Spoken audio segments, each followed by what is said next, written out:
Sejam todos bem-vindos aqui à nossa aula de número 164. Cadê? Tudo certo aqui, equipe? Ok? Tudo certo, né? Sejam todos aqui bem-vindos à nossa aula 164, com o título, olha aqui, Interações entre estatinas e outros medicamentos. O que eu preciso saber? Estamos aqui exatamente às 9 horas. Coloca aqui para mim se você está me ouvindo bem, tudo certo, ao vivo tem esses detalhes. Muito frio, aqui também está frio. No Espírito Santo não é tão comum, mas hoje baixou a temperatura aqui em torno de 4, 5 graus. O pessoal está um pouco, né? Até eu mudei a camisa aqui um pouco. Tudo bem com vocês? Hoje temos um alinhamento muito importante, uma aula inédita, um pedido de muitos colegas que queriam saber mais sobre as estatinas em relação a interações medicamentosas. Fica às vezes aquela mensagem sempre mantida, batendo na mesma tecla, associação entre estatinas e fibratos, né? Cuidado, civastatina e genfibrosila, mas será que é somente isso? Será que é somente com grapefruit, ou chamado suco de toranja, ou tem muito mais coisa para a gente poder conversar? Então, assunto de hoje inédito, assim como nós fazemos aí nas últimas 163 aulas. Na última tivemos uma abordagem contando a história de Silvio Santos e mostrando a revolução da farmacologia ao longo de 93 anos, e hoje aqui mais conteúdo novo. Todo esse conteúdo aqui vai ficando no acervo da comunidade Farmaco na Prática, né? Fica aqui mais ou menos 7 dias, depois vai ficar nesse Netflix nosso da farmacologia. Então, essa é a nossa dinâmica aqui. Há mais de 163 semanas, já tivemos também nossa série sobre antihipertensivos, antidepressivos, sobre revolução medicamentosa, sobre antidiabéticos, e cada semana aqui mais conteúdo novo, né? Agora, lembrando que hoje a gente abre também as inscrições para a nossa formação em interações medicamentosas, onde já formamos mais de 10 mil pessoas aqui em relação à formação em interações, entendendo melhor cada tipo de interação com raciocínio clínico. Então, somos hoje com o nosso perfil, né, Farmaco na Prática, uh, a forma de você ter ideia e entender melhor sobre interações, não focando aqui em tabelas, mas entendendo melhor através do raciocínio clínico. Então, hoje a gente abre a primeira turma do semestre 2024 e preparando aqui uma esteira de bônus para você. Você que já fez a sua pré-inscrição, fique esperto, porque no final da aula a gente abre as inscrições e os primeiros terão acesso a uma sequência de bônus que eu sou obrigado aqui a dizer logo para você ficar preparado, tá? Então aqui não tem enrolação. A gente tem o nosso conteúdo, a gente abre as inscrições, conforme sempre combinamos aí, ao longo das 2 últimas semanas, principalmente, né? Então, os 10 primeiros inscritos vão ter acesso ao nosso Farmaco Day, que é um dia aqui no mês de dezembro, que a gente vai poder participar de palestras comigo, mentoria, iniciando o dia com exercícios all, a gente vai divulgar isso para vocês, só que os 10 primeiros vão ter o ingresso já contemplado para você estar aqui comigo no Espírito Santo e conhecer esse local maravilhoso aqui. Então, os 10 primeiros. Os 20 primeiros vão ter acesso a um sorteio para estar comigo na plataforma Zoom durante 1 hora com uma mentoria para você conversar o que quiser, tirar dúvidas, ter uma aula particular, ou então pensar em planos de carreira, né? Fique à vontade aqui para a gente poder conversar durante 1 hora pela plataforma Zoom. Os 50 primeiros vão ter acesso a um sorteio de 5 vagas para a comunidade Farmaco na Prática, e você, então, ter acesso por 1 ano gratuitamente na comunidade. E todos que se inscreverem, até porque as vagas são limitadas, vão ter acesso gratuito à nossa 4ª Masterclass sobre interpretação de exames laboratoriais. Você vai ter acesso às 3 últimas que nós fizemos e também vai ser contemplado aí com a 4ª, onde vamos ter uma aula ao vivo, e você vai ter isso também no pacote para poder acessar durante 1 ano. Então, esse é o plano aqui, fica atento, porque você então pode ser contemplado entre os 10 primeiros, 20 primeiros, 50 primeiros, ou também ser contemplado já com a Masterclass gratuitamente aí para todos os que estiverem nessa turma. E a grande novidade, pela primeira vez, a formação em interações medicamentosas vai emitir um certificado reconhecido pelo MEC.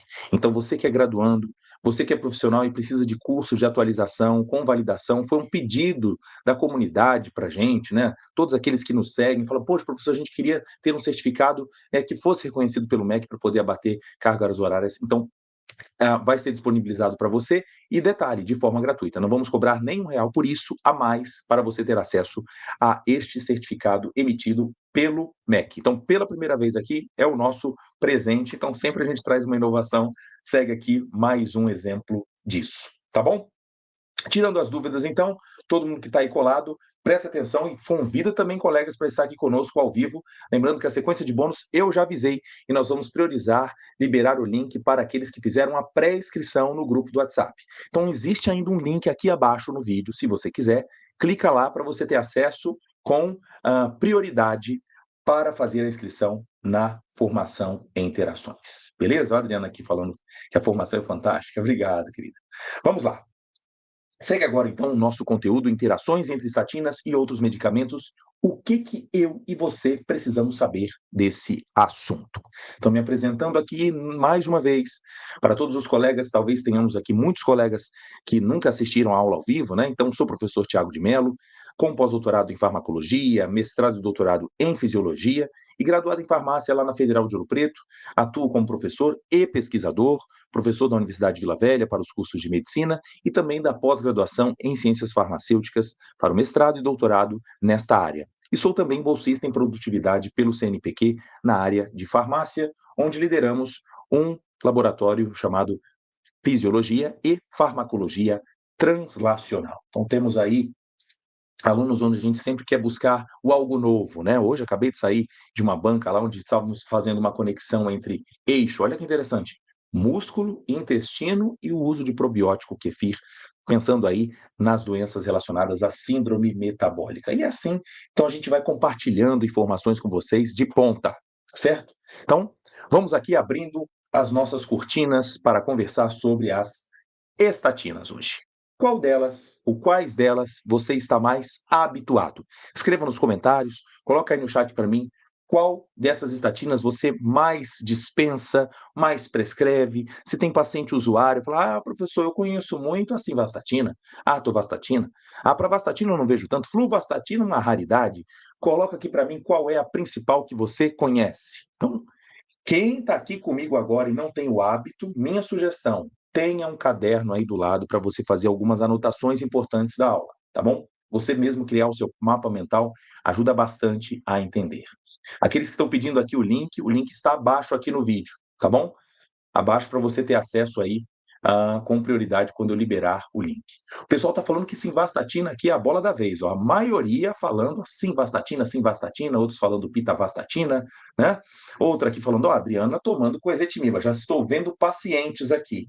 Um alerta, essa aula é destinada para profissionais de saúde e é claro que os pacientes são muito bem-vindos. Então tem momento que a gente faz uma informação mais superficial e tem hora que a gente faz um mergulho bem fundo aí para todo mundo entender melhor como funciona cada ferramenta dessa. Então vem comigo que a gente vai aqui alinhar perspectivas com todos vocês, tá bom? Para a aula de hoje. Olá, todo mundo chegando agora, boa noite. Vamos lá. Festa hoje, hein? Festa. E aí essa cena que a gente não quer ver. Vai ser uma cena triste, porque às vezes é uma pessoa de meia idade, que tinha um futuro pela frente, que sonhava em cuidar ainda dos netos, né? Ter uma vida ativa, poder viajar, já programou, fez o pé de meia, entre aspas, durante toda a vida, mas chega agora e teve um comprometimento por causa de doenças cardiovasculares. O maior índice de mortes no mundo, e o Brasil, infelizmente, não está longe disso. Mata mais do que doenças infecciosas, mata muito mais do que Covid, mata mais que câncer. Fique surpreso.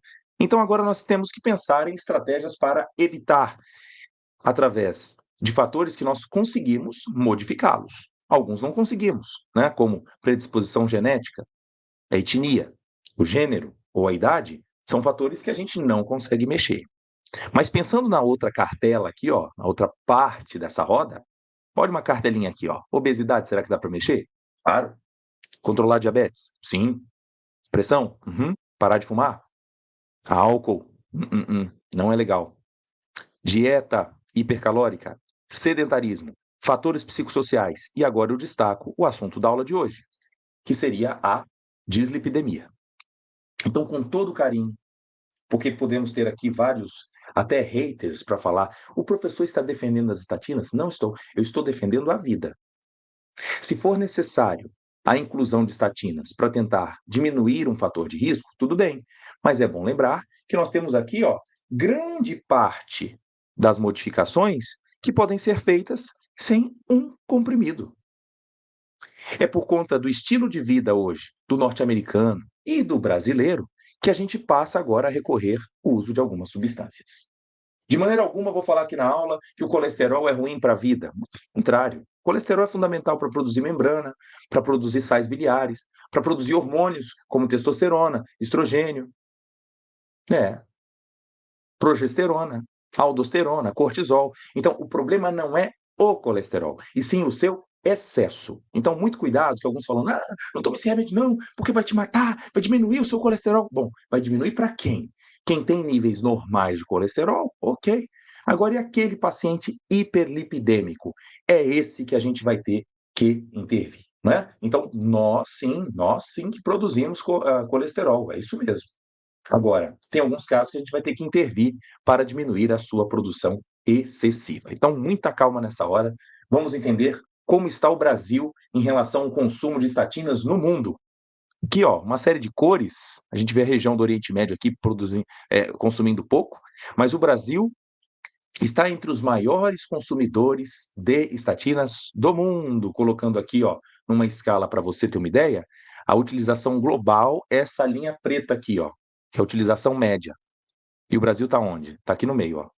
Pertinho do Uruguai, Algéria, Lituânia, Tailândia, mas perde de lavada ainda para uma série de países desenvolvidos. Então é bom lembrar isso, né? E o consumo vai ficando cada vez menor à medida que temos uma série de países em desenvolvimento.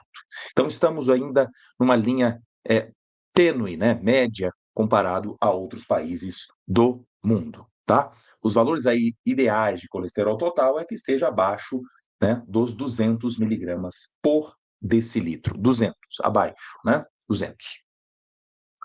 Muito bem. Então, reflita aqui comigo em um direcionamento que eu quero dar para vocês na aula de hoje. Você precisa ensinar o que você sabe. Ao mesmo tempo, você precisa aplicar o que você ensina. E é o que eu vou fazer com você aqui essa noite. E outra coisa é, pergunte o que você não sabe. A nossa vida tem que estar permeada por essa trinca aqui.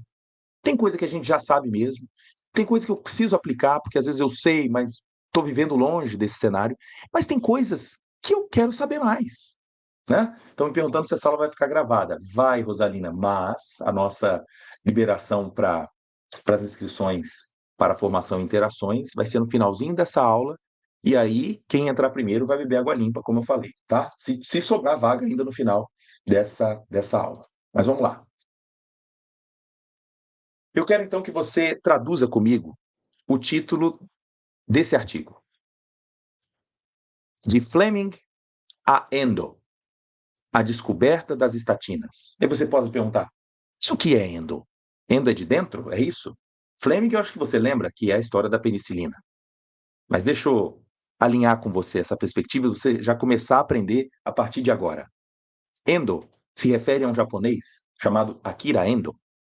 Akira Endo, que se espelhou na descoberta de Fleming quando estudava os fungos, quando estudava bactérias, e percebeu que uma placa de cultura mofada produzia ali, então, uma substância que atrapalhava o crescimento de bactérias. Então, fascinado com esse mundo de detectar substâncias produzidas por fungos que pudessem ter aplicação terapêutica, entra aqui a descoberta de Akira Endo, um japonês, né, que imita, então, as peripécias, vamos dizer assim, de um inglês chamado Alexander Fleming.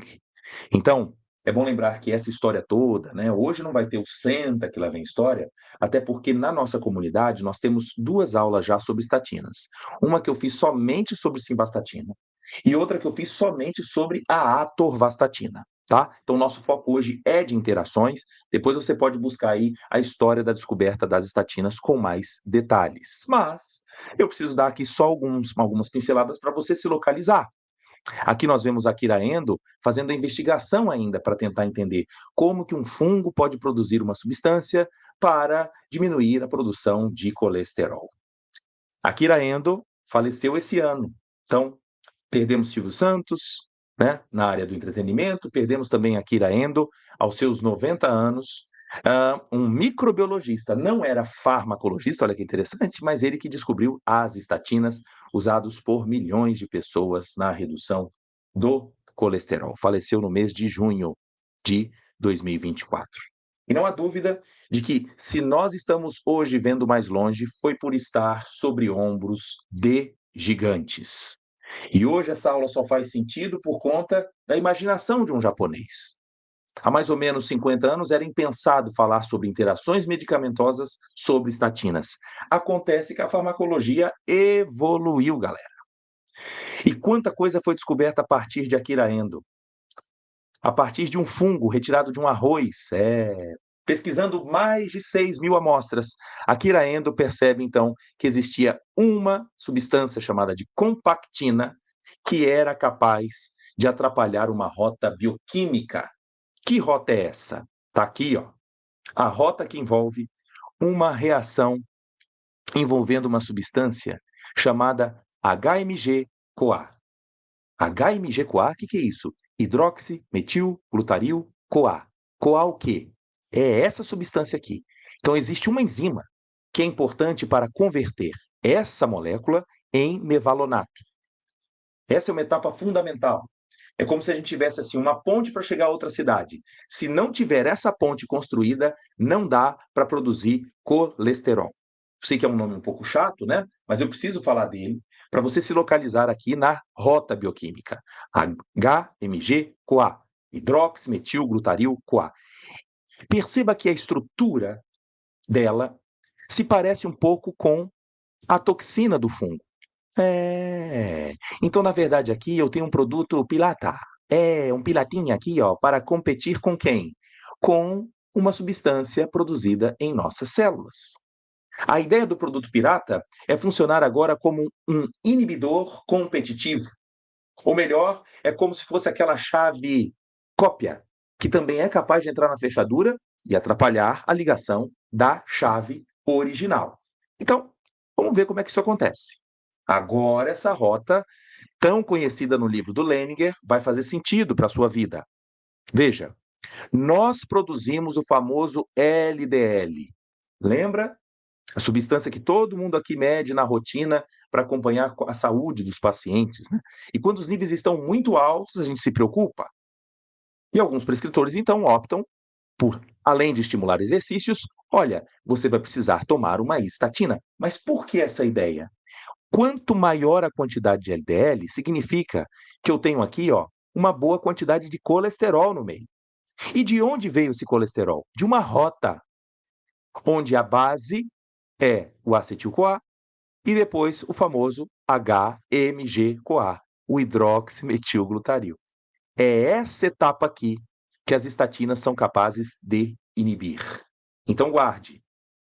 O papel principal das estatinas é inibir uma enzima chamada HMG-CoA redutase. Eu sei que é uma das partes mais chatas dessa aula, mas ela é fundamental para você entender todos os casos clínicos que eu vou apresentar para você daqui para frente, envolvendo interações medicamentosas, tá? Então vamos lá.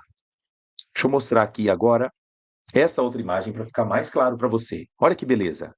Dentro das nossas células, dos hepatócitos, as células do fígado, a partir de um produto chamado acetil-CoA, nós geramos depois o famoso HMG-CoA, que produz mevalonato, e lá no final vai produzir colesterol. Então, a nossa fonte principal de colesterol não está no óleo de soja, nem no óleo de algodão, nem no de canola. Você e eu produzimos colesterol por uma rota endógena, própria. E olha que beleza isso. Quando você passa, então, a produzir endogenamente, eu não vou ficar tão dependente daquilo que vem de fora. Porque o colesterol também está dentro aqui, ó, do LDL, que é o transportador de colesterol. Mas, se eu usar estatinas que inibem essa enzima, eu vou parar a minha produção na célula. E normalmente, o que é comum é aumentar a quantidade de transportadores na membrana, a fim de captar mais o LDL. À medida que eu capto mais LDL que estava no sangue, é natural que um paciente usando simvastatina todos os dias, à noite, tem um detalhe, né? Tem que ser à noite para simvastatina, só para ela. À medida que ele toma, então, à noite, vai havendo uma maior captação. Então, a estatina, ela não quebra o LDL que está lá no sangue. Ela, na verdade, chupa. Ela chupa para onde? Para dentro da célula. Ela capta. E isso é chamado na farmacologia, lógico, você não vai colocar isso num congresso, numa prova, é chamado de uptake, ou de captação. Uptake, ok? A maior endocitose do LDL. Bom, essa figura então resume a nossa conversa. As estatinas, ao inibirem a ação da HMG com a redutase, atrapalha a produção de colesterol, aumentando então o uptake, a captação do LDL. Tá vendo? Muito bem. Claro que as figuras vão ficando um pouquinho mais complexas, mas aqui só para mostrar que, embora artigos recentes, 2019, 20, tocam no mesmo assunto, de que as estatinas inibem a mesma enzima. Tá aqui, ó. E essa produção principal está no fígado. Lembra disso, tá? Isso, LDL é chamado de colesterol ruim porque ele tem um potencial aterogênico, ele que ajuda na formação das placas de ateroma, tá bom? Nas aulas que eu falei sobre simvastatina e atorvastatina, eu toco mais em detalhes nesse aspecto cardiovascular, mostrando inclusive como forma o ateroma. Então, você que é membro da comunidade tem a maior chance de assistir quantas vezes quiser essas duas aulas.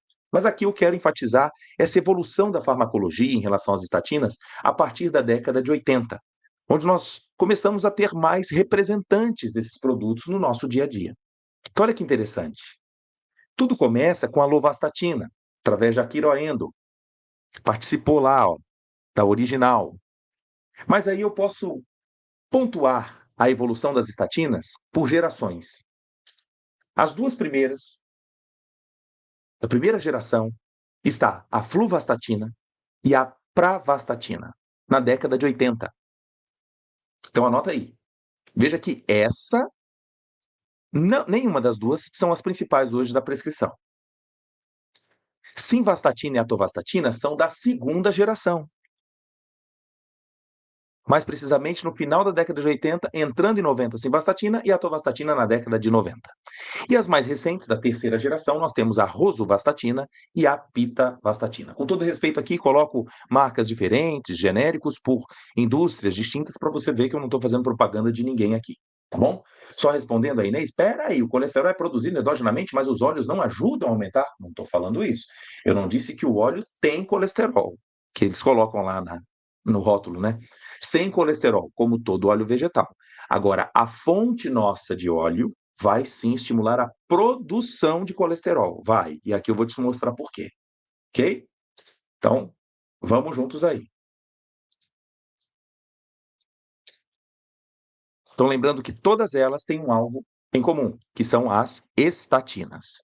De todas essas que eu mostrei, só teve uma que ficou proibida, a serivastatina, que era da Bayer. Inclusive, os maiores índices de intoxicação, insuficiência renal, rabdomiólise, ocorreram por interações medicamentosas. Por exemplo, era a serivastatina associada com suco de toranja, ou grapefruit, ou então associação com eritromicina, ou associação com alguns antipertensivos, como o diltiazem. Então é interessante que um fármaco foi retirado do mercado, mas era fruto de interações medicamentosas. Interessante, né? Vamos lá. Então, eu vou explorar com vocês aqui nessa nossa viagem através de casos. E eu vou fazer questão de responder as dúvidas de vocês no final da aula. Então, vamos fazer assim. Quando eu liberar o link da formação Interações, eu vou tirando as dúvidas de vocês. Aguarda um pouquinho, vem acompanhando comigo através dos casos clínicos. Aqui o primeiro é: eu estou bem acima do peso por causa da minha depressão. Meus exames não estão bons. Não estão bons. O que você toma, minha filha? Ah, eu estou tomando fluoxetina e bupropiona. Uma associação aqui interessante, né? Para algumas situações de depressão refratária, onde apenas o aumento de serotonina não é o suficiente, e eu preciso associar o aumento de dopamina e noradrenalina. Essa paciente, também por distúrbios metabólicos que apresenta, recebeu uma prescrição de simvastatina 20 miligramas. E agora vai uma pergunta para você. Se você estivesse atendendo esta pessoa, você se preocuparia com esta associação ou falaria: tudo bem, não há interação entre fluoxetina, bupropiona e simvastatina? Vamos lá? Vamos lá? O que vocês acham? Pode ou não pode?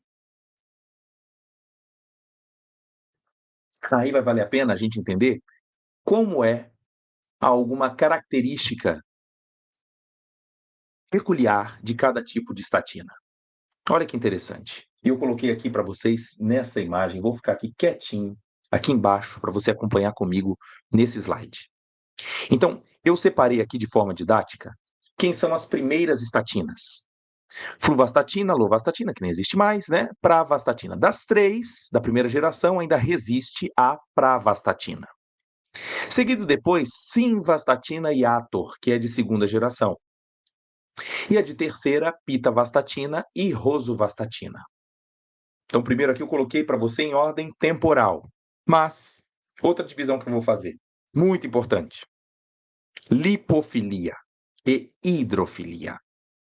Das hidrofílicas, as estatinas são rosuvastatina e pravastatina. Aqui na ponta, ó, caixa azul, solúveis em água, água.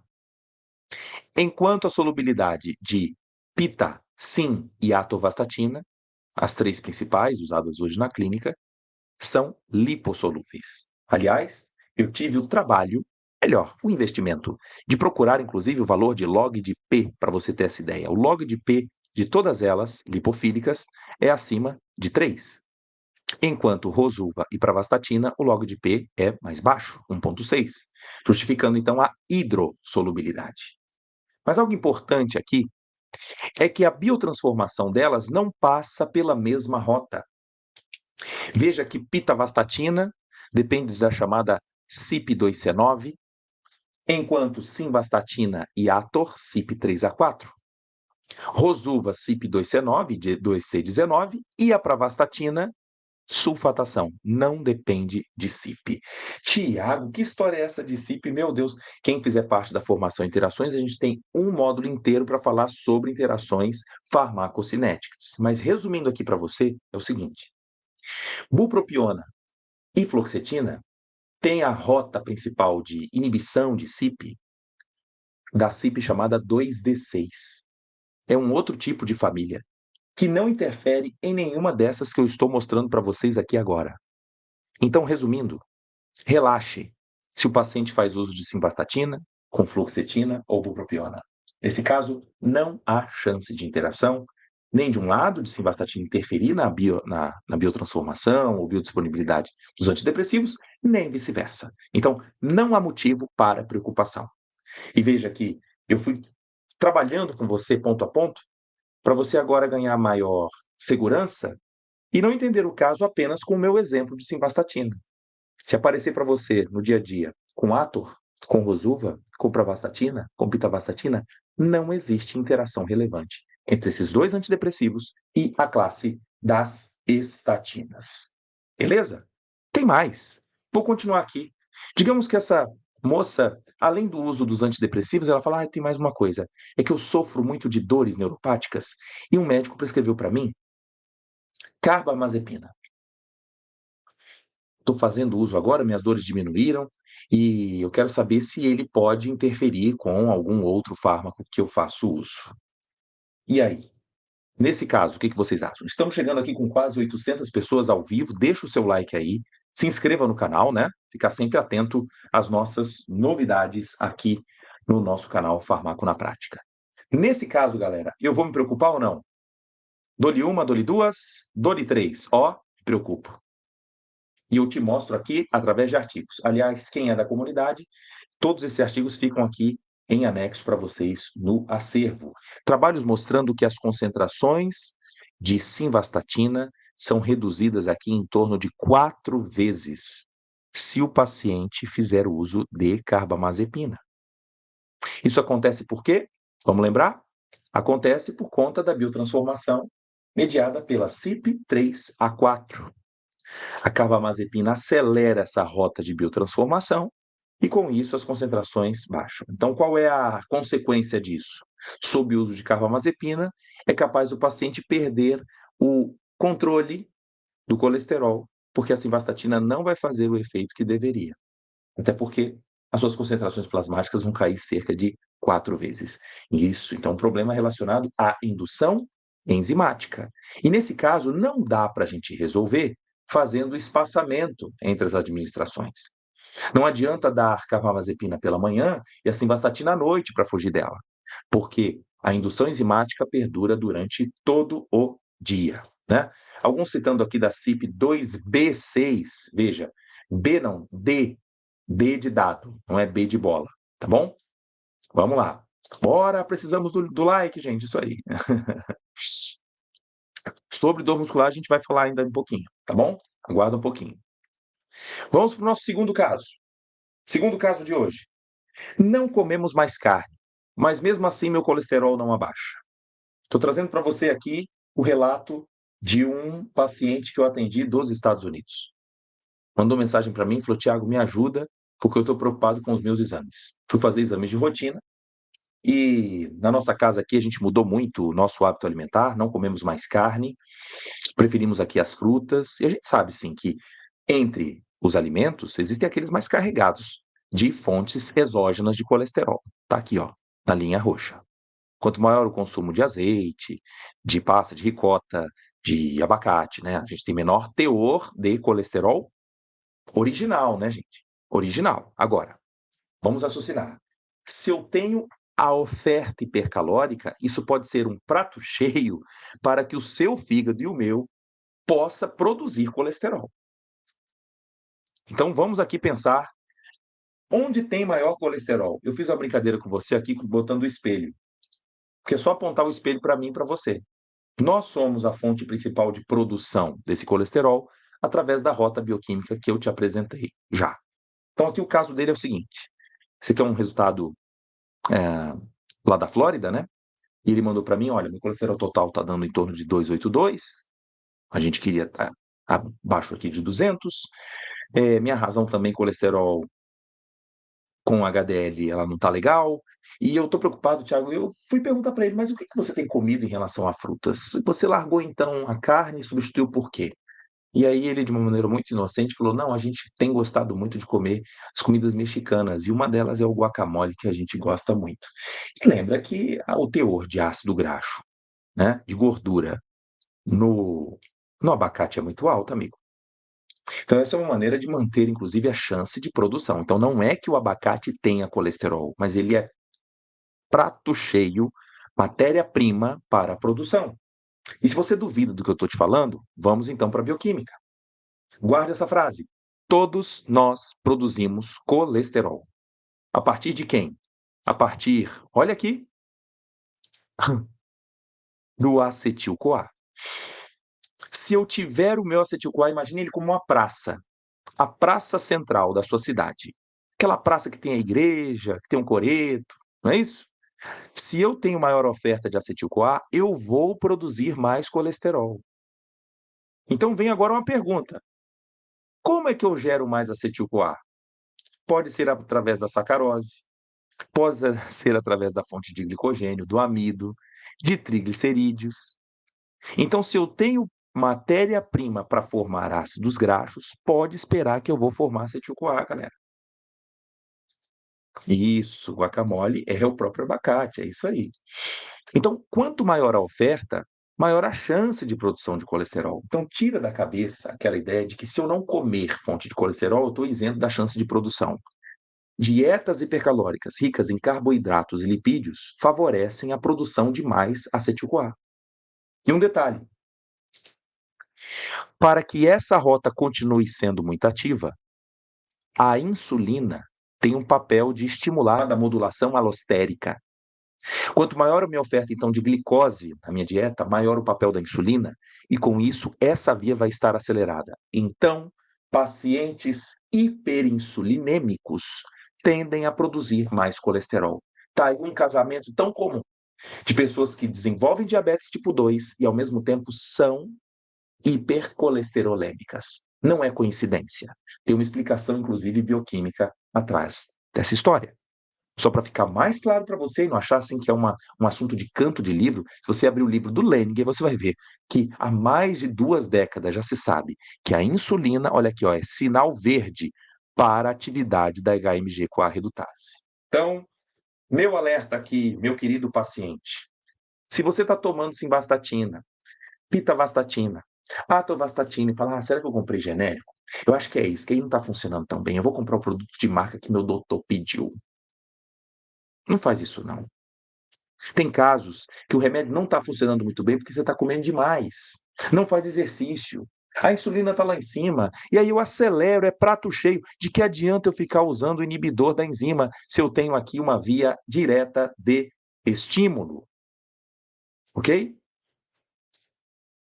E aqui, uma revisão de 2022 que endossa a nossa conversa de agora.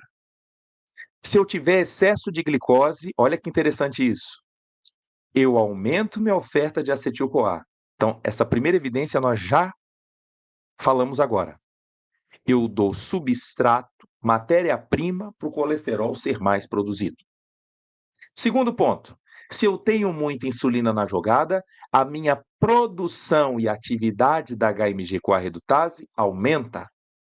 Se ela está mais funcionando, opa, maior a produção de colesterol. Da mesma forma, mais glicose, mais insulina, eu estimulo inclusive a expressão da enzima lá a nível genômico, galera. Então eu não vou ter agora somente a enzima funcionando mais. Eu vou ter maior quantidade dessa enzima no citosol. Quanto mais pontes criadas, maior a chance de produção desse colesterol. Para terminar a história, a glicose em excesso inibe o chamado uptake, a captação. Aquela brincadeira que eu falei de chupar o LDL, eu diminuo essa chance de chupar o LDL de fora. O uptake aqui ele é reduzido, fazendo com que os níveis de LDL aumentem no sangue. E para terminar, o excesso de glicose no intestino aumenta a absorção do colesterol no intestino. Meu Deus! Podemos fazer uma revisão aqui? Você que está anotando? De que forma os carboidratos favorecem o aumento de colesterol? Primeiro, aumenta a síntese da matéria-prima para isso. Ativa mais a HMG-CoA redutase. Ativa mais a expressão dela, a quantidade dela aumenta. Ao mesmo tempo, a captação do LDL ela é reduzida. E, por fim, a absorção de colesterol no intestino ela é aumentada. Resumindo, quando você passa a ter uma dieta low carb, como os nutricionistas têm indicado corretamente, você fatalmente vai atacar diretamente a oferta do colesterol, o chamado LDL. Que bom que vocês estão gostando. Beleza? Vamos lá. Caminhando na viagem. Será que agora o meu colesterol cai? Que pergunta é essa? Peraí, o que está acontecendo? Tiago, meu colesterol não era tão bom assim para controlar tomando só simvastatina. Aí foi prescrito para mim uma associação de ezetimiba mais simvastatina, como alguns contaram aqui para mim. Então veja que algumas interações envolvendo as estatinas não é conversa de interação maléfica. Eu posso ter aqui interação muito boa, que é esse exemplo. Pacientes irresponsivos a apenas as estatinas, a gente amplia o horizonte, mudando o mecanismo de ação. Então vamos lá. Trabalhos recentes mostram isso, que esse efeito de sinergismo ele acontece quando eu associo ezetimiba com civastatina. Tá bom? O Celso aqui falando, peraí, mas o abacate não aumenta HDL? Para aumentar HDL, só se fizer exercício junto. Só se você correr atrás da árvore lá, buscar do pé, aí ajuda bastante. Mas esse aumento de HDL expressivo, não pensa nessa ideia de quanto mais abacate, mais alto o HDL, não. Porque o LDL vai aumentar junto. Viu? Deixa eu esclarecer isso aqui para todo mundo. O LDL significa Low Density Lipoprotein, uma proteína de baixa densidade. Quem é a mãe do LDL? Se chama VLDL, Very Low Density Lipoprotein. Uma lipoproteína de muito baixa densidade. E quem é a avó do LDL? Se chama quilomicron. Se eu tenho o hábito de comer muito abacate, eu vou produzir muito quilomicron. Naturalmente, eu vou produzir mais VLDL e vou ter mais oferta de LDL. Então, essa visão enviesada de que o HDL aumenta apenas o HDL, de que o abacate, né, aumenta apenas o HDL, na verdade, eu preciso de um consumo resumido ou diminuído, né? Melhor dizendo, disso, tá bom? Tem pacientes que têm uma dieta reduzida de carboidrato e mesmo assim o colesterol é alto. E aí a gente precisa então interferir na rota de produção. Ele pode ter uma oferta muito grande de ácidos graxos nessa via, ok? Então, respondendo você aqui com essa figura. O paciente já tem uma oferta de acetil-CoA muito alta, não faz exercício. O ciclo de Krebs dele está cansadinho, está acumuladinho aqui acetil-CoA. E aí é prato cheio para produzir mais colesterol. Mais colesterol. Então, qual é o papel aqui da estatina? Inibir HMG-CoA redutase. Ao inibir essa enzima, a produção do colesterol é reduzida. Aí alguns falam, professor, mas eu tenho aqui um parente que mesmo tomando estatina não é suficiente. Pode ser que essa rota dele esteja muito ativa. A gente vai usar alguns recursos diferentes. Alguns, por exemplo, de substituir a simvastatina por a atorvastatina ou rosuva, que tem um tempo de ação mais longo, já que ela possui uma meia-vida mais alta. Então é por isso que a gente tem várias ferramentas. A meia-vida da simvastatina é muito curta, né? Mas se não for suficiente o bloqueio da HMG-CoA, eu posso usar agora a ezetimiba para bloquear o transportador de colesterol no intestino. Este bloqueio diminui a absorção do colesterol, que vem de fora. Ele vem tanto da dieta, como também vem do sal biliar. Então, sais biliares liberam também colesterol, gente. Lembra que a produção de sais biliares depende do colesterol. Então, a ezetimiba atrapalha essa chamada circulação enterohepática do colesterol. Havendo, então, o efeito somativo aqui. Ezetimiba mais estatinas, culminando com a queda dos níveis do LDL. Tá bom? Vai deixando o like aí, pessoal. Tá entendido, né? Quarto caso. Mamãe vai começar a usar CBD. Ah, vai usar canabidiol, filha? Vai? Peraí. Então vamos para a prática. Deixa eu mostrar aqui para você. Olha a prescrição. Isso que eu quero. Eu quero estar hoje na aula com vocês como se a gente estivesse numa mesa, tivéssemos atendido já vários pacientes e agora a gente vai compreender junto as interações focando em raciocínio clínico, tá? E vamos ver aqui se essa prescrição faz sentido.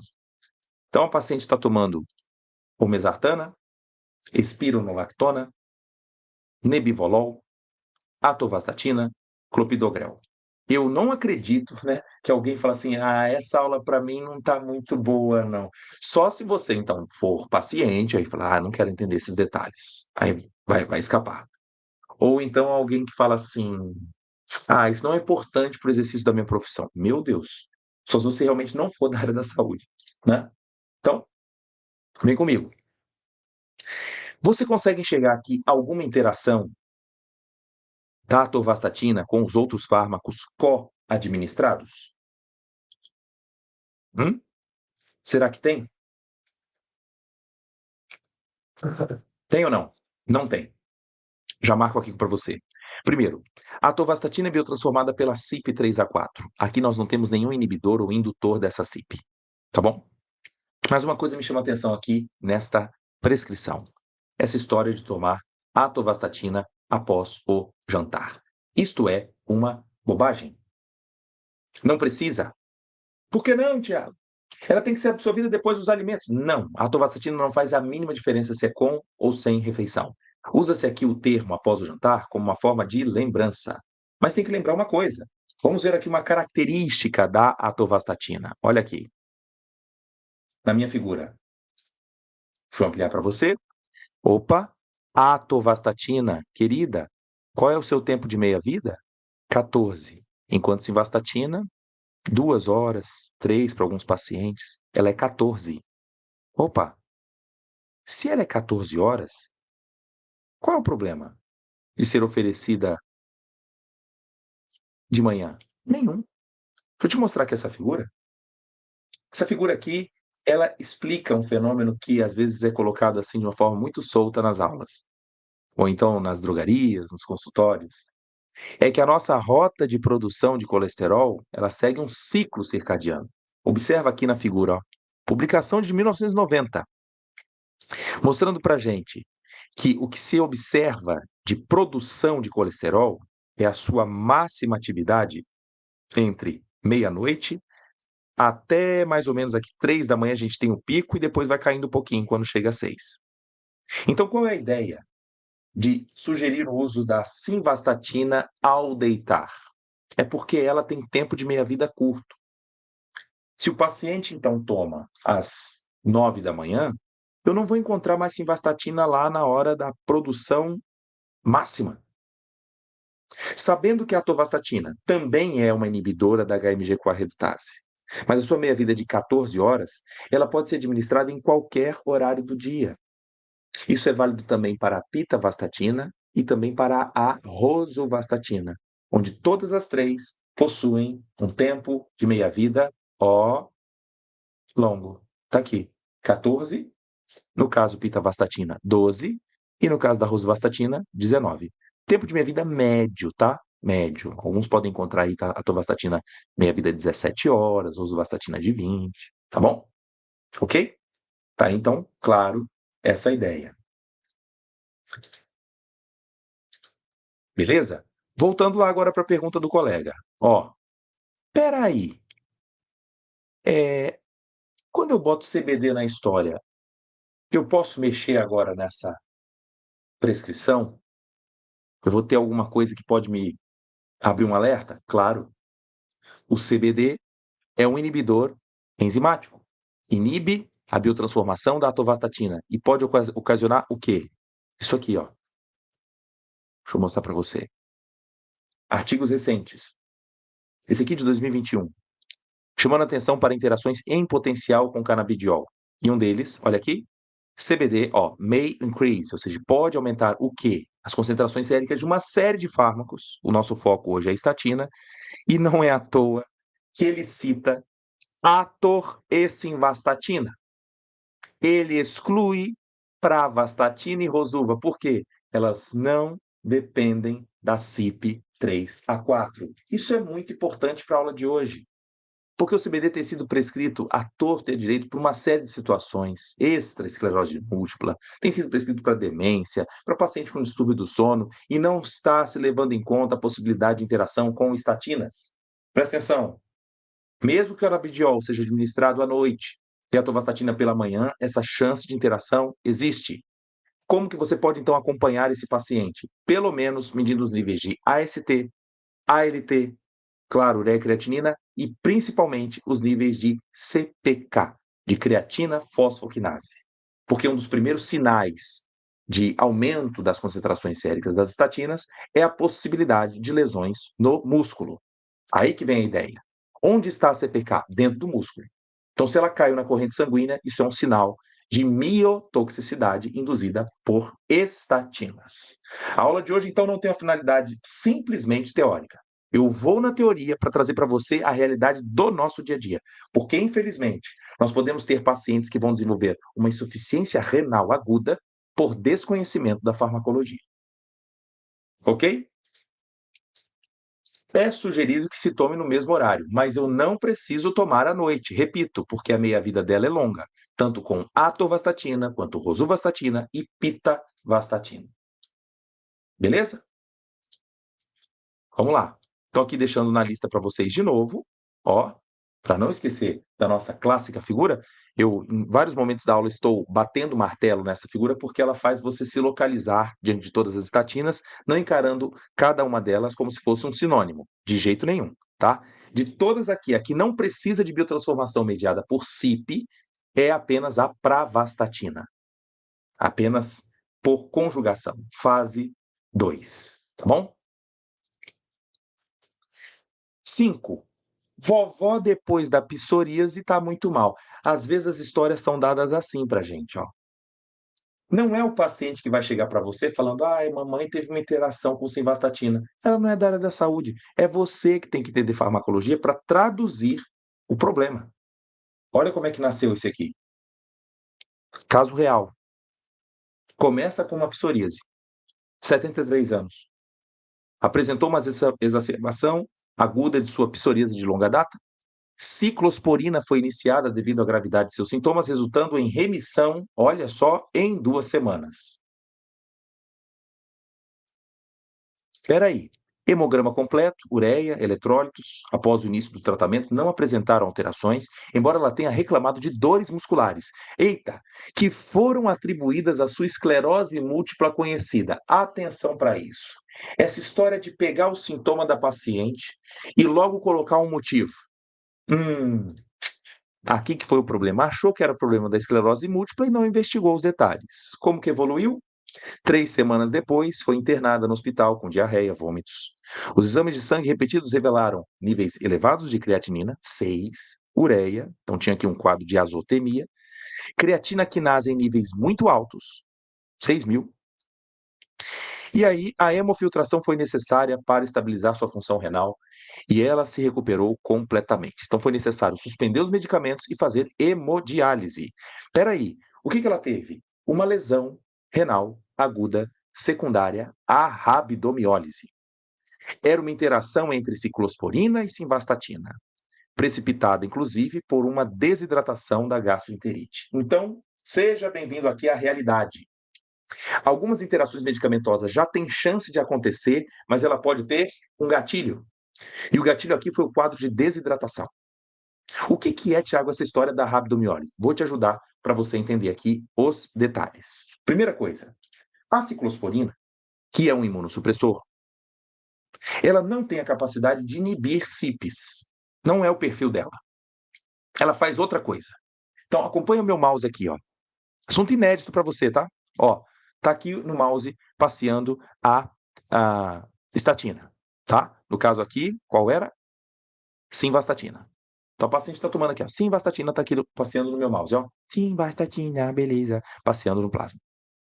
Quando ela quer entrar no hepatócito, ela precisa passar por transportadores de ânions orgânicos, chamados de OATPs. Guarda o nome. Por quê? Transporter, um transportador de ânions orgânicos, chamado de OATP. Esse é um assunto mais fresco. Quem já terminou a farmacologia, já se graduou, provavelmente nem ouviu falar desse troço aqui. Acontece que a ciclosporina inibe esse transportador. Então a simvastatina não vai entrar no hepatócito. Não vai exercer o seu papel, inclusive, na redução da produção do colesterol. Só que tem um detalhe: essa simvastatina ela pode atuar em outros alvos, em outros músculos. Se vai atuar agora nos músculos, a chance de miopatia aumenta. Essa figura aqui, ó, da Nature, galera, mostrando a mesma ideia. As estatinas têm chance de passar pelos transportadores. Mas se tivesse ciclosporina na parada, vai bloquear esse transportador. E qual é a consequência? Essa figura aqui, ela é fundamental para o raciocínio clínico. E, aliás, quem faz parte da nossa formação em interações, cada momento que eu explico uma interação, a gente viaja assim com interpretação de exames laboratoriais, você entende processos fisiopatológicos para poder culminar em identificar as interações e também fazer o manejo correto. Então, caminhe aqui comigo para você entender o que é essa história da rabdomiólise.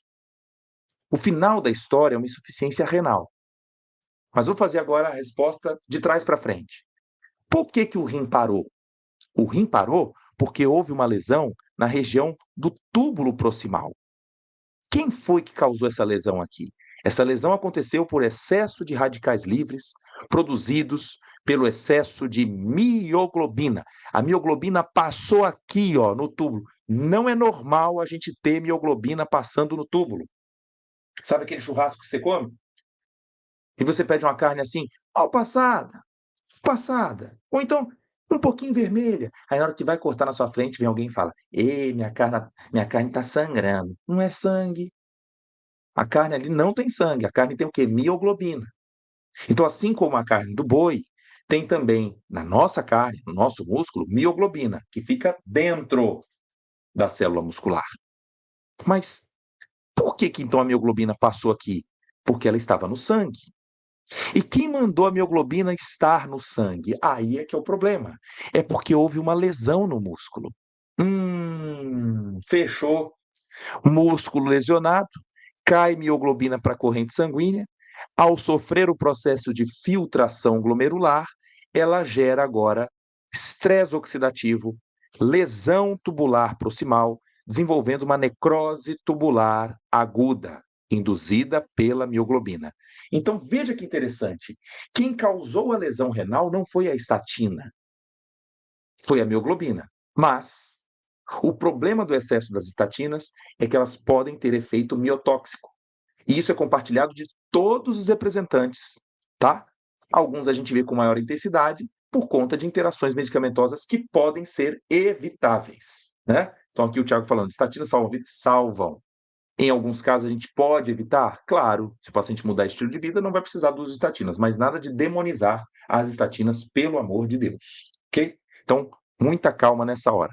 O nosso objetivo aqui, então, sempre é de falar para vocês de casos clínicos, discutindo cada situação. Espero que você tenha entendido aqui nessa série que eu mostrei para vocês de casos, e vou continuar falando, mas também chegou o momento da gente fazer a, a, a abordagem para você compreender o cenário que a gente está vivendo hoje. O cenário de que o profissional de saúde que não entende farmacologia, ele vai ficar realmente à margem. Os pacientes estão necessitando de atendimentos. Isso tem acontecido comigo com certa frequência durante a semana, pessoas pedindo para que eu possa atendê-los, mas eu realmente não tenho tempo, porque estou investindo aqui na divulgação mais rápida possível da farmacologia para novos players estarem atendendo seus pacientes com segurança.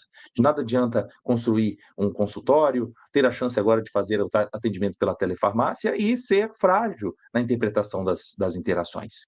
Então, nesse nosso caminho, nós, há mais ou menos 4 anos, fundamos a formação em interações medicamentosas. Cada vez que a gente abre uma turma, nós temos aí colegas de todo o Brasil e também fora do país, entendendo melhor sobre os fármacos. Ao longo desses nossos encontros, isso motivou também a abertura da nossa comunidade Farmaco na Prática, que as pessoas vão tendo maior chance de consolidação daquilo que aprendem, querem entender mais da fisiologia, mas o que a gente tem gerado aqui com a formação é realmente transformação.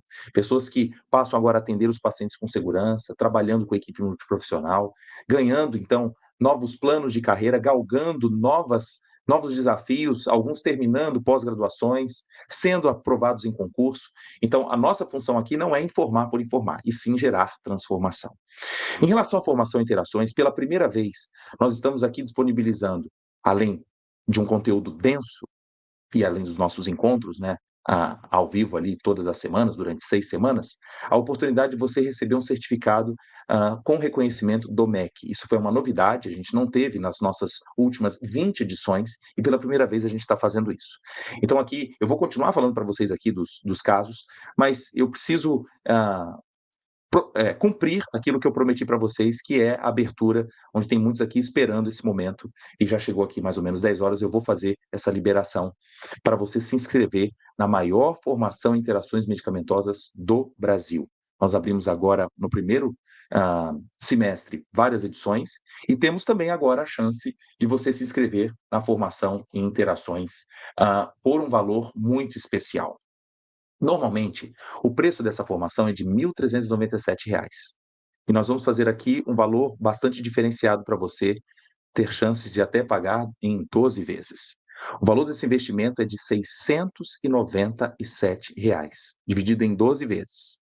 E quando eu liberar esse link aqui, os primeiros inscritos vão ter acesso, então, a uma esteira de bônus. Atenção, os 10 primeiros vão ter acesso a nosso dia do Farmacoday aqui no Espírito Santo. Você vai fazer exercício usual comigo, depois vai ter um momento de palestra, de mentoria, e à noite um jantar VIP que você também pode estar presente. Pode, né? Aí vai ser mais selecionado para um outro grupo. Vai ser no mês de dezembro. Mas você vai ter acesso a esse ingresso já por ser um dos integrantes dos 10 primeiros que se inscrever nessa formação. Os 20 primeiros vai concorrer a um sorteio de estar comigo numa mentoria pela plataforma Zoom para conversar o que você quiser. Os 50 primeiros vão ter acesso ao sorteio de 5 vagas na comunidade Farmaco na Prática, para você entrar gratuitamente e ter acesso por um ano.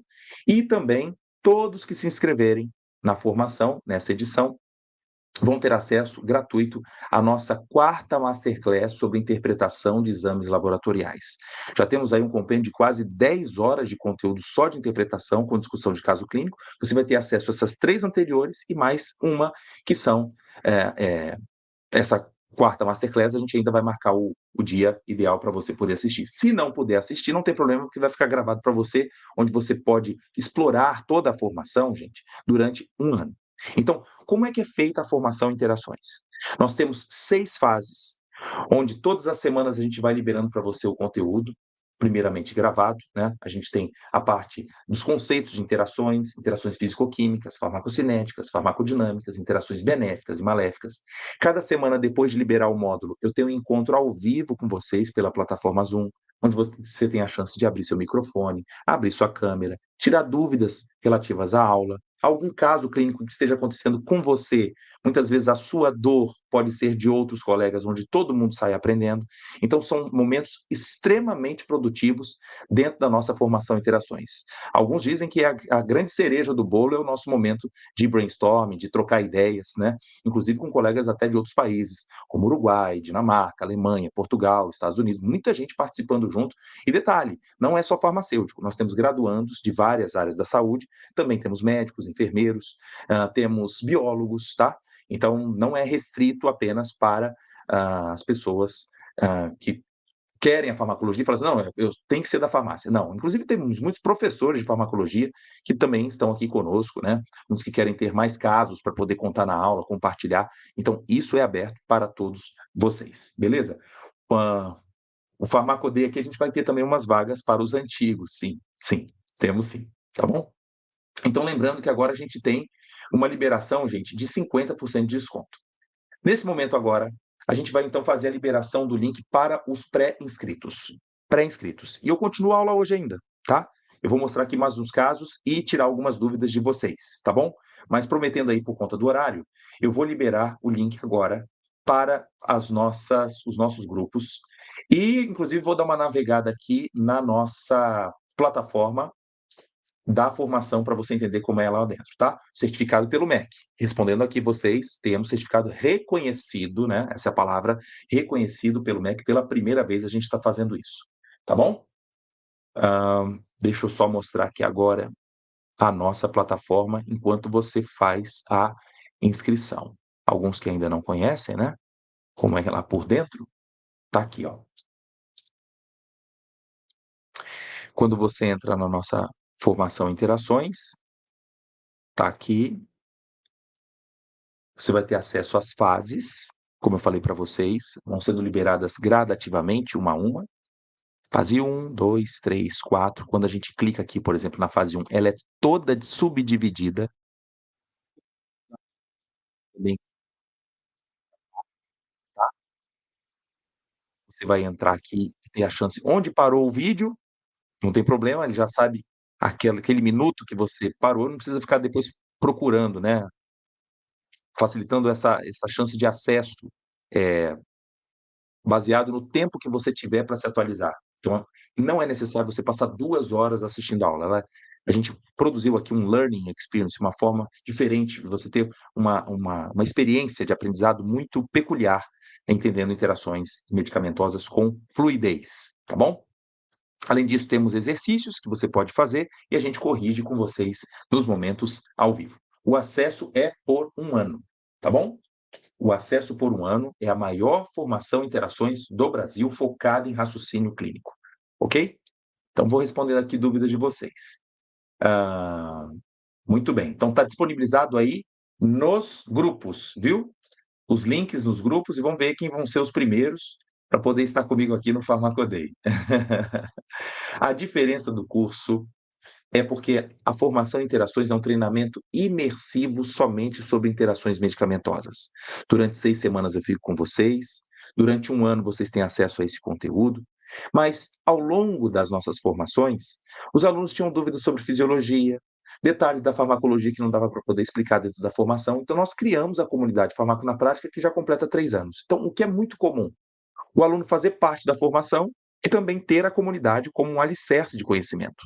É como se fosse um Netflix da farmacologia. Ao invés de você ficar procurando no YouTube, no Google, lendo livro, a chance é de você se atualizar e continuar aprendendo dentro da comunidade Farmaco na Prática. Então, um produto não exclui o outro, tá? De forma que a gente está aqui disponibilizando uma forma de treinamento imersivo para você entender interações e poder atender os pacientes com mais segurança, tá bom? Quem ainda não está em um grupo, daqui a pouco a gente vai liberar aqui o link. A carga horária é de 100 horas, Poliana. 100 horas, tá bom? As inscrições são limitadas, realmente, porque nesse caso aqui não é igual à comunidade. A formação tem um número limite que não sei se a gente consegue prometer aí nos próximos dias. As inscrições hoje podem se encerrar, inclusive. Tá bom? Ah, tá aqui. Link também liberado para vocês agora, tá? Então, quem não entrou nos grupos do WhatsApp, está aqui a possibilidade de você poder entrar e também concorrer aos bônus, né? Porque eu não sei aí se já foram cumpridos todos os bônus, né? Os 10 primeiros, 20 primeiros, 50 primeiros. Isso aí, ó. Quem já entrou, deixa aqui para mim que se inscreveu. Isso aí, ó. Seja bem-vinda, Liandra. Acabei de responder, 100 horas, tá bom? Vamos lá. Deixa eu ver. Hoje não está aberto à comunidade, Felipe. Para a formação é o seguinte, inclusive quem entra na formação entra com desconto na comunidade, tá bom? A gente faz isso. Olha a Mari falando que fez a fase 1 hoje para visualizar, ansiosa para ver as outras. Seja bem-vinda, Mari. Que legal. Deixa eu ver quem mais entrou. Coloca aqui, ó. Já me inscrevi. Ei, Ded, seja bem-vinda, querida. Muito bom. Eu vou tirando dúvidas aqui de vocês. Então, vamos aproveitar só esse momentozinho para tirar dúvidas em relação à formação, que tem alguma pergunta que você queira fazer. Que bom, Raquel. Seja bem-vinda, Jennifer. Se tiver alguma dúvida adicional. Aqui. Vamos aproveitar. Rosuvastatina e ezetimiba controlam bem colesterol? Colesterol, sim. Triglicerídeos, não.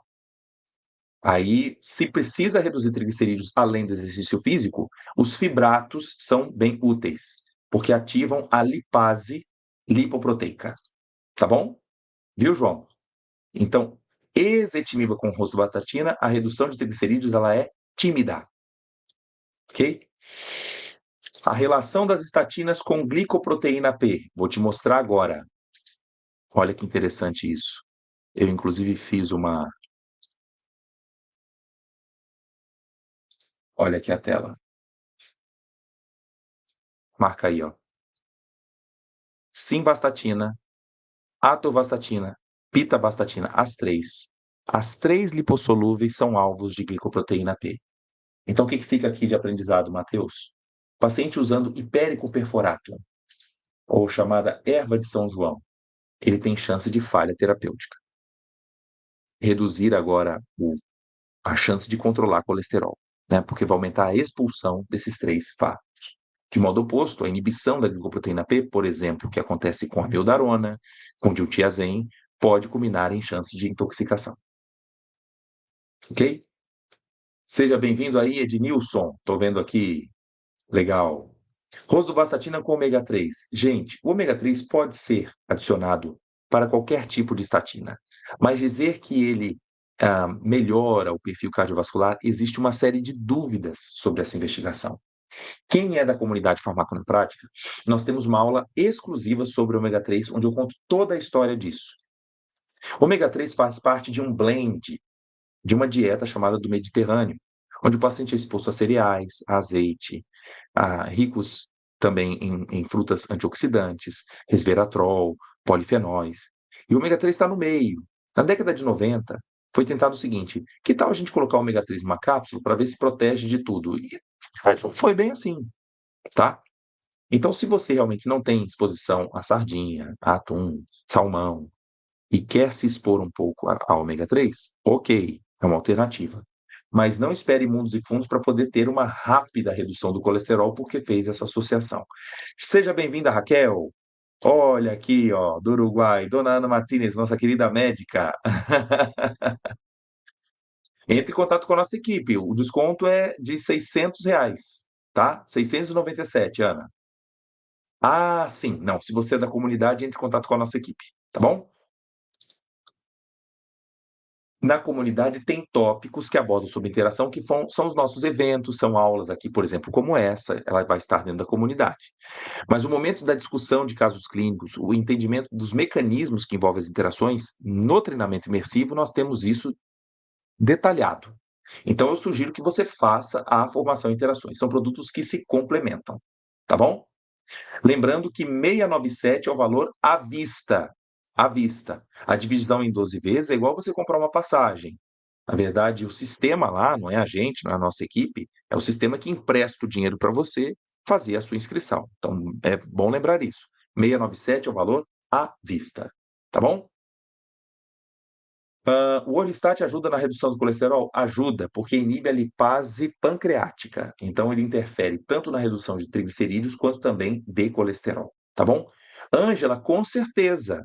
Muitos nutricionistas têm entrado na formação e aproveitado bastante. Porque, embora vocês falem assim, eu não sou prescritor, eu não preciso. De jeito nenhum. Para você acompanhar o sucesso de tratamento de pacientes, é necessário entender também como funcionam os fármacos, porque está no meio, né, das suas sugestões de dieta, alterações de regimes, ah, de ingestão de produtos hipercalóricos, é claro que os medicamentos vão interferir naquilo que você deseja de controle, né, metabólico. Então, faça também a formação em interações.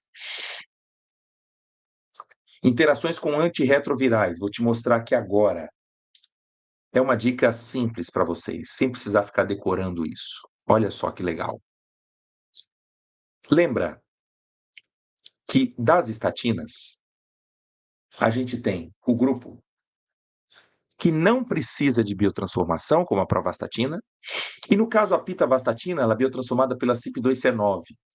E a nossa maior interferência dos antirretrovirais se dá com a CYP3A4. Aliás, o famoso ritonavir só está presente em alguns regimes terapêuticos contra HIV para inibir a CYP3A4 a fim de elevar a oferta de outros fármacos, como inibidores de protease. Então a sugestão é o seguinte: olha só que tabela filé aí de papers recentes sobre isso. Qual é a simvastatina que a gente mais indica se o paciente precisa realmente controlar a colesterolemia usando antirretrovirais? Pitavastatina e pravastatina são os fármacos mais seguros. A combinação é considerada aceitável.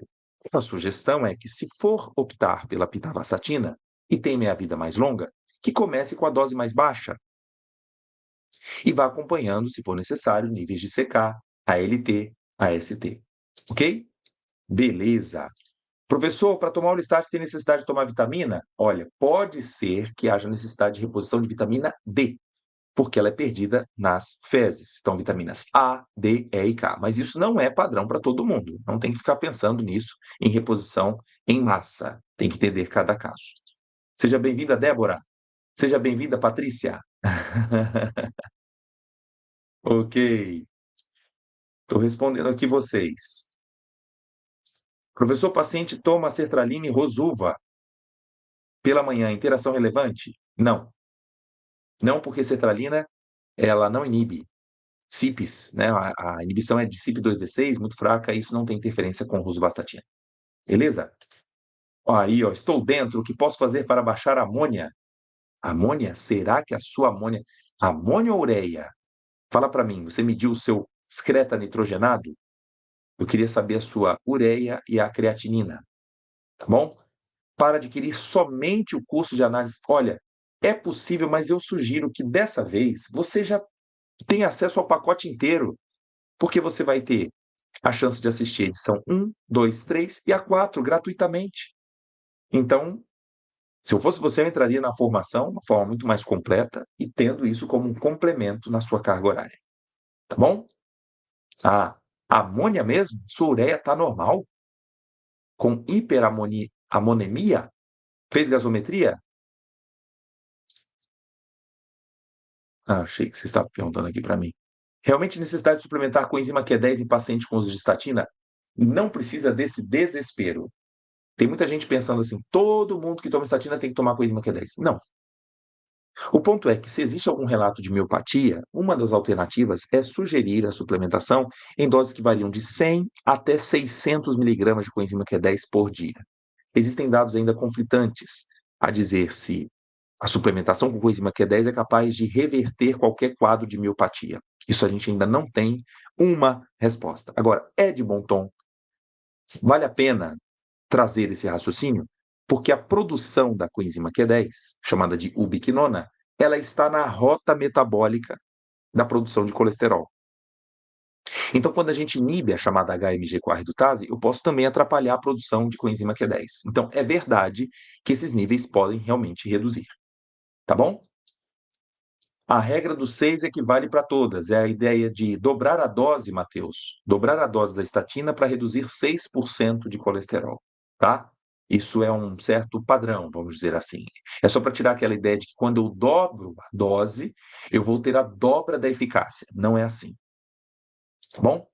Seja bem-vindo, Silvane. Então, também tem chance de falha terapêutica com a Alegrestatinas pela inibição da OATP. Mateus, a chance não é de inibição do efeito, e sim por aumento da chance de miopatias, por inibição das OATPs. Isso pode acontecer pela fexofenadina. Sim, ok? Para quem já está na comunidade, vocês receberam um link para poder entrar, inclusive, antes mesmo da gente liberar aqui o link. A gente já libera para todos os membros da comunidade, tá bom?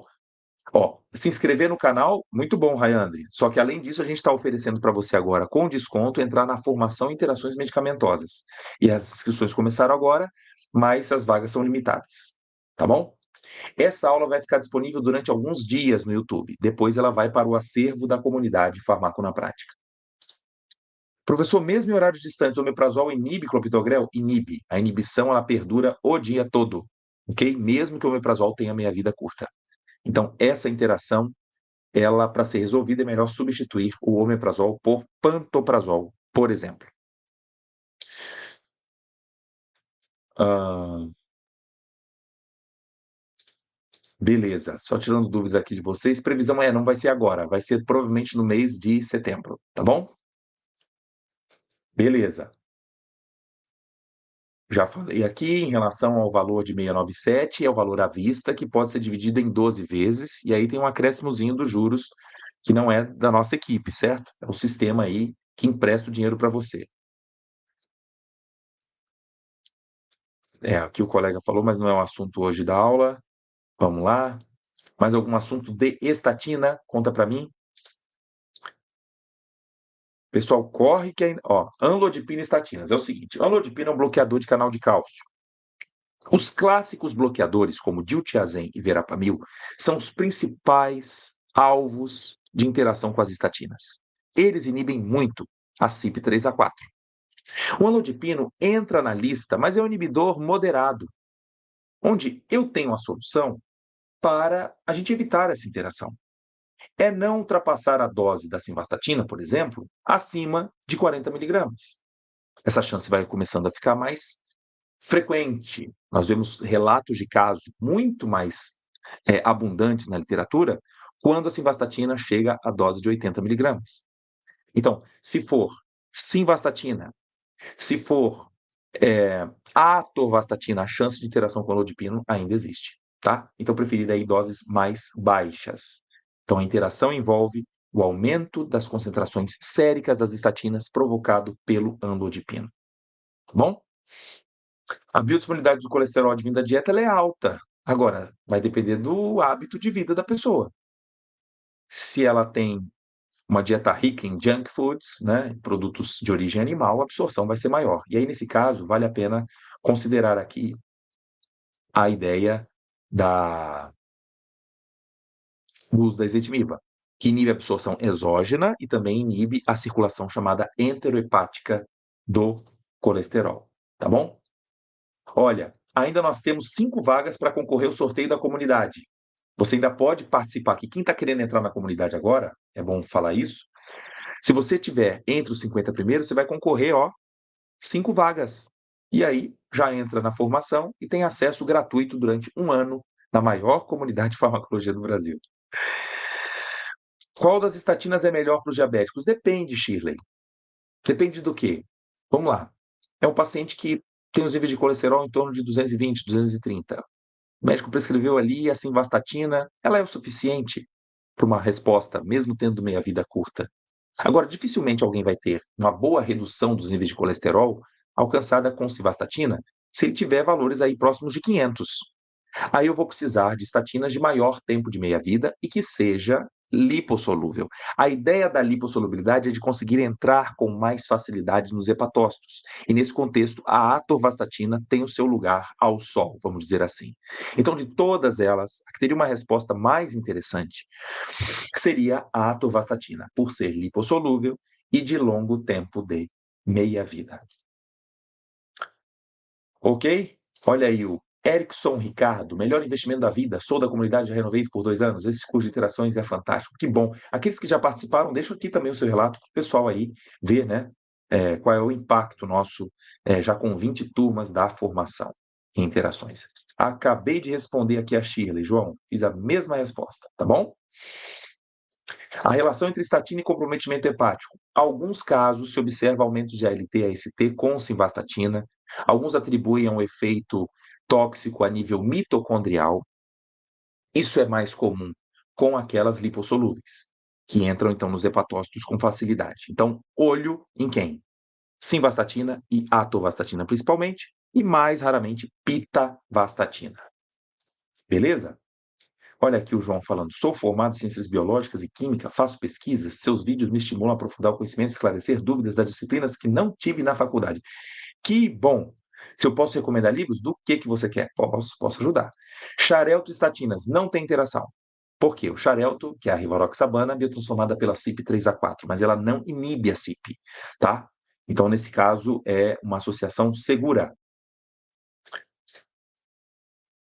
Atenolol com atorvastatina por longo tempo faz mal? Não. Senhor, aqui eu não posso, jamais responderia isso para falar para o senhor suspender o tratamento, tá? O atenolol aqui pode ser importante para o controle da arritmia e também da hipertensão, e provavelmente o senhor também tem um nível de colesterol bem aumentado. 80 miligramas de atorvastatina, é isso mesmo a dose que o senhor está usando? Confirma para mim. Depois você me fala. Se a atorvastatina pode causar anemia? Não, não, não. É, Ok, estou vendo aqui. Estatina, sistema nervoso central. Há algumas dúvidas se estatinas protege contra a demência, se evolui para a demência. Ainda nós estamos no momento borderline. Precisamos de estudos mais a longo prazo para poder acompanhar isso. Tá bom? Quando desprescrever estatinas? Boa pergunta. Às vezes é um paciente que já chegou aos seus 82 anos. E aí, tem que manter simvastatina da mesma forma? O paciente de 92 anos precisa realmente tomar? Então, o fator é a idade. Outra coisa é se ele teve mudança de estilo de vida, perdeu peso, fez cirurgia bariátrica, entrou agora no CrossFit, perdeu mesmo uma quantidade expressiva de colesterol, se o colesterol total está em torno de 140 miligramas por decilitro, existe aqui chance de suspensão. Mas aí tem que ser analisado caso a caso. Eu te dei aqui exemplos, né, de casos que pode ser útil ou viável, né, a suspensão da estatina. Já respondi aqui, inibição da CYP3A4 podendo aumentar a oferta de simvastatina e atorvastatina, que são lipossolúveis. Dores articulares, muito difícil. Muito se atribui à história das estatinas com um efeito chamado nocebo, que é ficar impressionado com o que a bula apresenta e exagerar nos efeitos adversos, que na verdade nem é culpa dela. Então, primeira coisa, avaliar valores de T4 livre, avaliar se o paciente fez exercício físico extenuante nos últimos dias, como é que estão os níveis de vitamina D, tá? Isso é importante. Mas não atribuir isso ao uso ah, das estatinas, beleza? Olha, eu confesso que eu estou ficando ansioso por essa nova turma, já vou conhecer vocês aí na próxima semana. As inscrições vão continuar acontecendo aí ao longo dos dias, mas eu não garanto até a próxima segunda-feira, porque as vagas são limitadas, tá bom? Lembrando que quem faz a inscrição tem acesso também gratuito à interpretação de exames laboratoriais, as 3 edições, e a última que nós vamos fazer agora, a quarta edição, quarta, que ainda vai ser marcada a data. E com a novidade da certificação reconhecida pelo MEC. É a primeira vez que a gente faz isso com a carga horária de 100 horas. Beleza? Todos aqui, os alunos que entraram agora recentemente, vão ser. Vou dar as boas-vindas para vocês, né? Muito legal a gente poder se encontrar na próxima semana. E deixa eu ver aqui. Algum detalhe? Beleza, beleza. Fechou aqui a nossa ideia. Estou vendo aqui alguns recados. Estatinas podem causar dores musculares, mas a chance de parestesias, dormências, isso é mais difícil. Tá bom, gente? Pessoal, obrigado por tudo. Fica aí o recado quanto aos nossos eventos presenciais. Se Deus quiser, na sexta-feira estarei em Uberaba, a partir das 7h30 da noite, se Deus quiser, e sábado de manhã em São José do Rio Preto, tá bom? Quem for aí dessa região do interior de Minas e também de São Paulo, quem sabe a gente se encontra lá ao vivo. Beleza, gente? E aí vamos esperar para a aula 165. O tema você vai decidir comigo. Tá bom? Quanto tempo para fazer o curso? Não, 1 ano. vocês têm acesso durante 1 ano. Então eu fico com vocês durante 6 semanas e vocês têm todo o conteúdo gravado por 1 ano, podendo assistir, reassistir quantas vezes quiser, tá bom? E lembra do certificado emitido por uma instituição reconhecida pelo MEC, tá bom? Obrigado por tudo. Espero vocês, então, na nossa próxima aula. Um abraço.